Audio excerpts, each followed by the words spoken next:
আল্লাহ পাকের ভালোবাসা, দিন অনুযায়ী মানুষ জীবন পরিচালনা করার জন্য আল্লাহ পাকের ভালোবাসার বিকল্প নেই। দিনদার কাকে বলা হয়? দিনদার বলা হয় ওই ব্যক্তিকে যার ভিতরে দিন থাকবে, যার কথাবার্তায় দিন থাকবে, যার চলাফেরায় দিন থাকবে, যার ব্যক্তিগত জীবন, পারিবারিক জীবন, সামাজিক জীবন, অর্থনৈতিক জীবন, আন্তর্জাতিক জীবন, রাজনৈতিক জীবন, প্রত্যেকটা বিষয়ে দিন থাকবে। দিন তাকে বলা হবে দিনদার। সুতরাং দিনকে বুঝতে হবে। দিন কাকে বলে? দিন বলা হয় আল্লাহ তাআলা যা করতে বলেছেন সেটা করা, আল্লাহ তাআলা যা ছাড়তে বলেছেন সেটা ছেড়ে দেওয়া। আল্লাহ যা করতে বলেছেন তা করার জন্য একটা শক্তি লাগবে, আর সেই শক্তিটা হলো আল্লাহর মহাব্বত।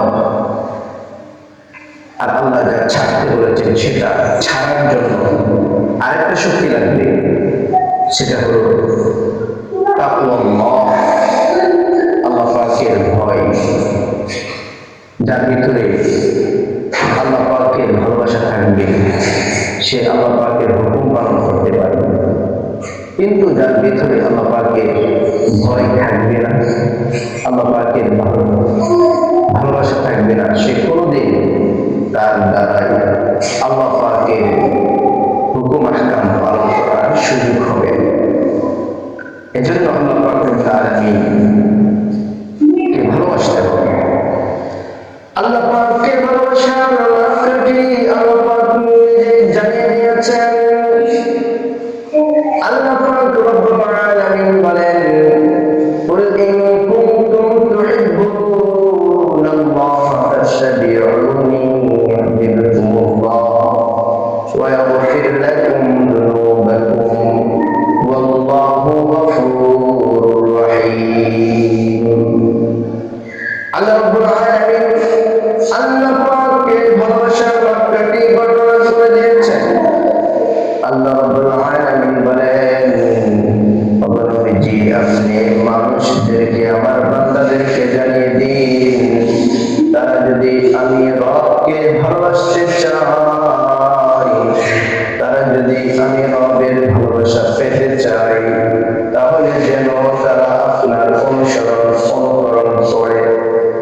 যারা আপনার অনুকরণ করবে, আমি আল্লাহ তাদেরকে ভালোবাসবো এবং তাদের জীবনের গুনাহ খাতা ক্ষমা করে দেব।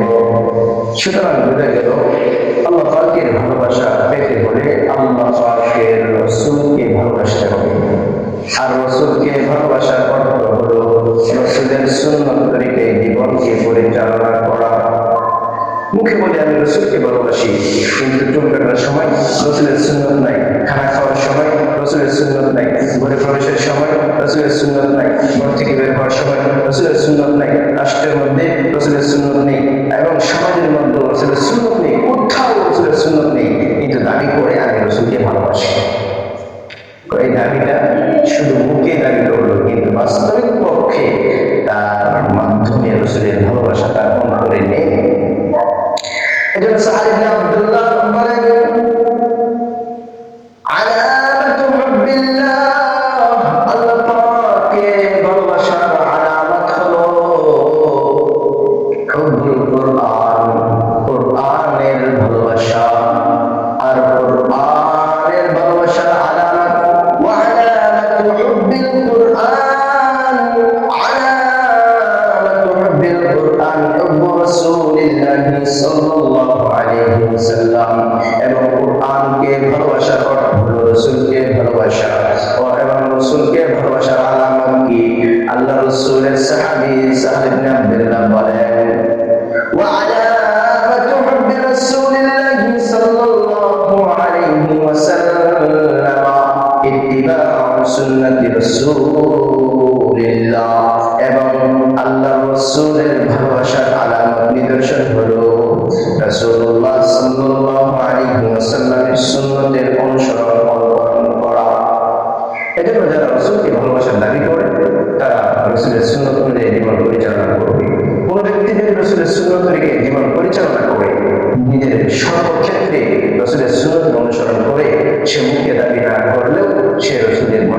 সে রসুলকে ভালোবাসে। আর পক্ষান্তরে কোনো ব্যক্তি রসুলের সুন্নত পালন করে না, রসুলের পথে চলে না, রসুলের সুন্নত রেখে কথা বলে না, ঘরে প্রবেশ করে না, সে যদিও বা মুখে দাবি করে আমি রসুলকে ভালোবাসি, সে তার দাবিতে মিথ্যুক, মিথ্যা। এই জন্য আমাদেরকে রসুলকে ভালোবাসতে হবে। রসুলকে ভালোবাসলে কোরআনকে ভালোবাসা হবে, কোরআনকে ভালোবাসলে আল্লাহকে ভালোবাসা হবে, আল্লাহকে ভালোবাসলে আল্লাহ পাকের তৈরি জান্নাতে আল্লাহ পাক স্থান দিবেন এবং আমাদের গুনাহখানা ক্ষমা করে দিবেন।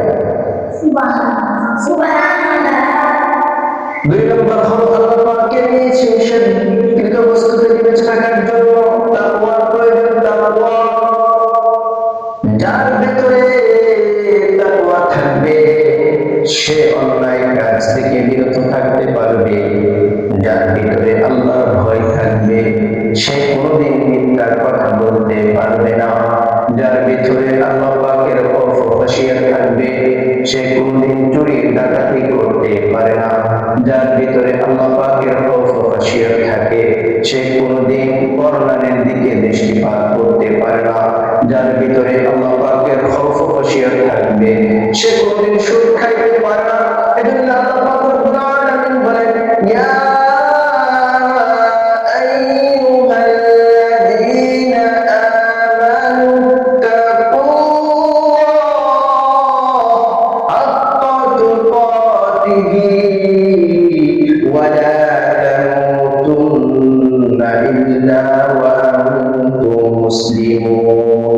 এজন্য আল্লাহ রাব্বুল আলামিন বলেন, হে ইমানদারগণ, তোমরা আল্লাহ পাককে তার হক অনুযায়ী ভয় করো এবং পরিপূর্ণ মুত্তাকি না হয়ে কবর জগতে আসিও না, মৃত্যুবরণ করিও না। অর্থাৎ মৃত্যু আসার আগে আগে আল্লাহ পাকের ভয় অন্তরে ঠিক করো। কারণ আল্লাহ পাকের ভয় থাকলে মিথ্যা কথা বলা যাবে না, আল্লাহ পাকের ভয় থাকলে সুদ ঘুষ খাওয়া যাবে না। এজন্য অন্যায় অনাচার থেকে বেঁচে থাকার জন্য একমাত্র পথ আর পদ্ধতি হলো আল্লাহর অন্তরে থাকা এবং আল্লাহ তাআলা আমাকে সর্বক্ষণ সর্ব জায়গায় সর্বস্থানে দেখতেছেন এই কথা বিশ্বাস করা। এটা যদি বিশ্বাস করতে পারি তাহলে আমার দ্বারা কোনো প্রকারের অন্যায় অনাচার হবে না।